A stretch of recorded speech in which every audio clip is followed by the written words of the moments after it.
In the golden kingdom of Eremo, where marble towers kissed the sky and silk banners danced in the wind, lived two sisters, Princess Elira and Princess Seraphine.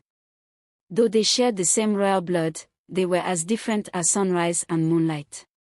Elira, the elder, carried herself with quiet grace. She preferred the company of gardeners, scribes, and craftsmen over lavish court gatherings. She listened more than she spoke, and when she smiled, it felt like warmth after rain.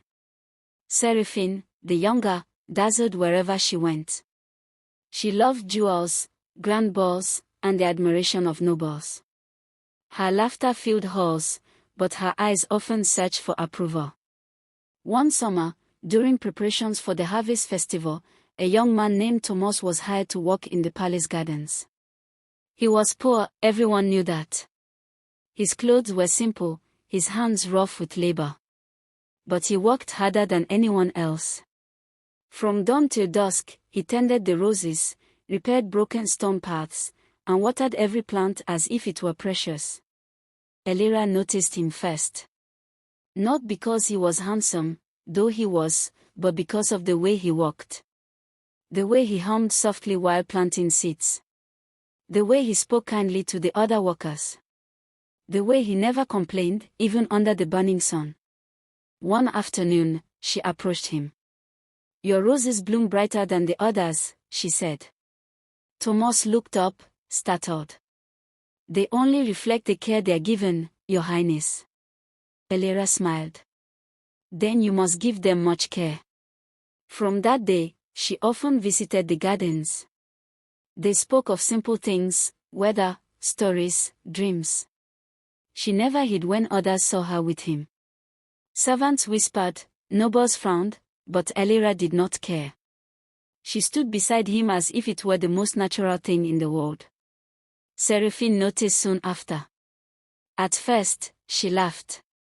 "A gardener," she said. "Really, sister?" But curiosity led her to the gardens. When she saw Thomas, she paused. He was handsome, his eyes bright, his posture strong, his quiet confidence striking.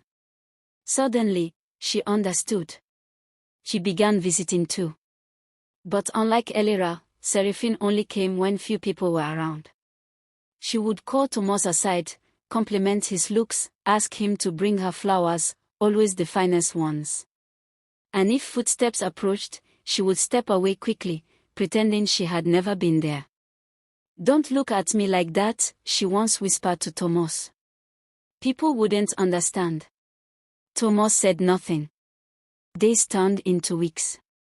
The festival drew near. One evening, as lanterns were being hung across the palace courtyard, Thomas found Elira sitting by the fountain.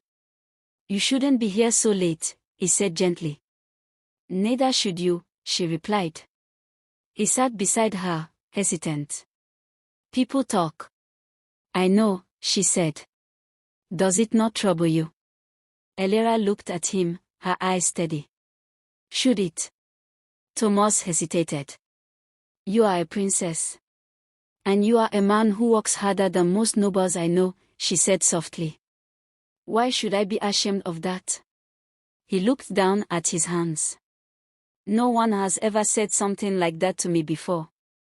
Elira smiled. "Then they have not been looking properly." At that moment, Seraphine appeared at the edge of the courtyard. She had come searching for Thomas, but when she saw them together, she stopped.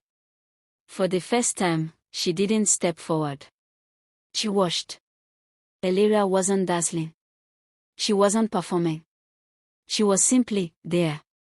Present. Unafraid. And Thomas, he wasn't trying to impress her. He was at ease, like a man who had found a place where he belonged. Seraphine slowly turned and walked away. The next night was the harvest festival. Music filled the palace. Nobles danced under golden lights. Thomas stood at the edge of the courtyard, unsure if he should even be there. Then Elira walked up to him, dressed not in extravagant jewels, but in a simple gown. "Will you walk with me?" she asked. Gasps rippled through the crowd as she took his hand. This time, she did not hide. Not even for a second. Across the courtyard, Seraphine watched silently. For once, she said nothing. Later that night, Tomo spoke quietly to Elera beneath the lantern-lit sky. I do not have riches, he said. I do not have a title. Elera looked at him. You have something far rarer. And what is that? A heart that does not change depending on who is watching. He smiled. I think, he said slowly, I have found someone the same. And in that moment, under the glow of 1,000 lanterns, the difference between the two sisters became clear, not in their beauty, but in their truth. One loved what was seen. The other loved what was real. And Thomas chose the one who never looked away. Thanks for watching. Please subscribe, like, and comment on Folknight TV.